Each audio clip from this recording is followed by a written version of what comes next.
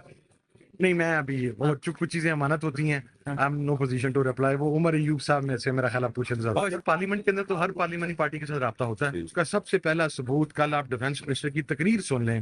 وہ defence minister صاحب جو جب فلور آف دا ہاؤس کھڑے ہوتے تھے تو ان سے کسی اچھے کی امید نہیں ہوتی تھی، لیکن کل الفاظ ان کا ساتھ بھی نہیں دے رہے تھے۔ JUI کے قانونی مشیر سینیٹر کامران مرتضی اسپیکر قومی اسمبلی ایاز صادق کو خط، سوسائٹی رجسٹریشن ترمیمی بل پر صدر مملکت کے اعتراضات مانگ لیے، کہا اس بل کے تحت پارلیمنٹ میں دینی مدارس کے رجسٹریشن کی منظوری دی تھی، ہمیں صدر مملکت کی طرف سے اٹھائے گئے اعتراضات کی نقول فراہم کی جائے۔ اسپیکر کی جانب سے ان اعتراضات کو ایڈریس کرنے کے لیے اٹھائے گئے اقدامات سے بھی آگاہ کیا جائے۔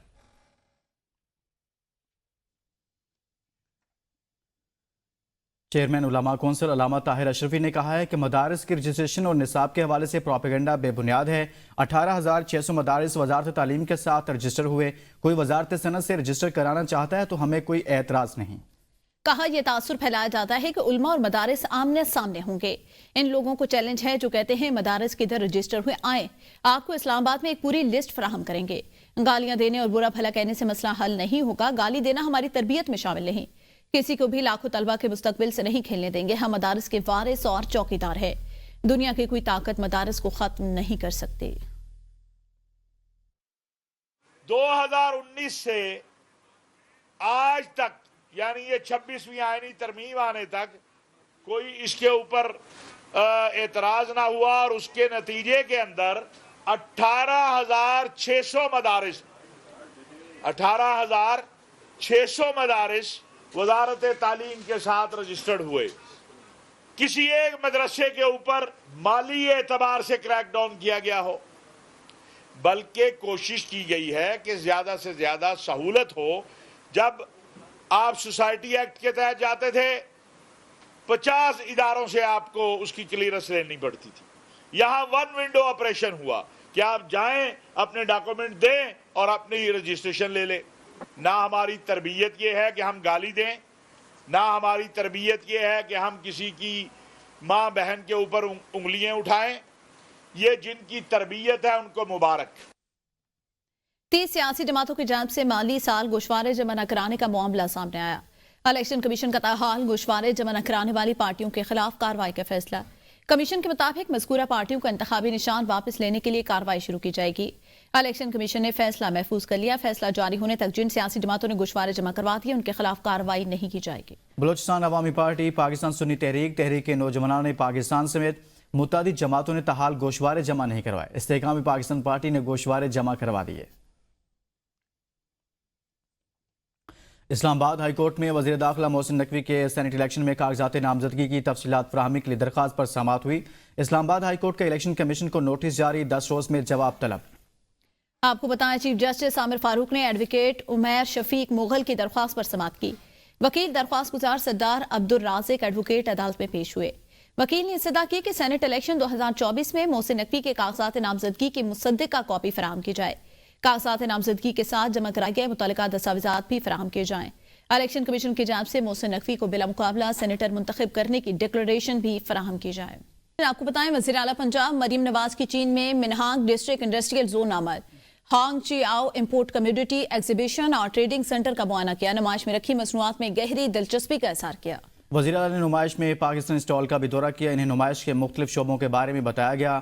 مریم نواز نے ای کامرس کے شعبہ میں گہری دلچسپی کا اظہار کیا۔ انہوں نے ہانگ چی آؤ امپورٹ نمائش اینڈ ٹریڈ سینٹر میں قائم پاکستانی پویلین کا بھی دورہ کیا اور پاکستان کی مصنوعات کی مارکیٹنگ کرنے والے نوجوان تاجر سے ملاقات پر اظہار مسرت کیا۔ وزیر اعلیٰ نے پنجاب کے حکام کو ای کامرس کی اسٹڈی کرنے اور پنجاب میں ای کامرس کی فروغ کے اقدامات کی ہدایت کی۔ موبائل فون صارفین سے 5 برس کے دوران بلوں میں ایڈوانس ٹیکس کی مد میں 338 ارب روپے وصول کیے گئے۔ وزارت خزانہ کی جانب سے قومی اسمبلی میں جمع کرائے گئے تحریری جواب میں انکشاف۔ 2020 کے دوران موبائل فون بلوں کے ذریعے ایڈوانس ٹیکس کی مد میں 50 ارب روپے وصول کیے گئے۔ 2021 میں ایڈوانس ٹیکس کی وصولی کی رقم 10% اضافے کے ساتھ 55 ارب روپے ہو گئی۔ 2022 میں 61 ارب ایڈوانس ٹیکس کی مد میں وصول کیے گئے۔ موبائل فون بلوں کے ذریعے 2023 میں 80 ارب روپے ایڈوانس ٹیکس کی مد میں وصول کیے گئے۔ 2024 میں 92 ارب روپے موبائل فون بلوں سے ایڈوانس ٹیکس کی مد میں وصول کیے گئے ہیں۔ آگے بڑھیں گے اور دیگر خبروں میں آپ کو بتائیں کہ آئی سی سی نے نئی ٹیسٹ رینکنگ جاری کر دیا۔ بیٹنگ رینکنگ میں ہیری بروک نے جو روٹ سے پہلی پوزیشن چھین لی ہے۔ ٹیسٹ بیٹنگ رینکنگ میں سعود شکیل کی 10ویں پوزیشن برقرار۔ بالنگ رینکنگ میں قومی اسپنر نعمان علی کی 10ویں پوزیشن برقرار۔ بھارت کے جسپریت بمراہ بالنگ رینکنگ میں ٹاپ پر موجود۔ آل راؤنڈر رینکنگ میں کوئی پاکستانی کھلاڑی ٹاپ 10 میں موجود نہیں۔ بھارت کے رویندرا جڈیجا کا آل راؤنڈر رینکنگ میں پہلا نمبر ہے۔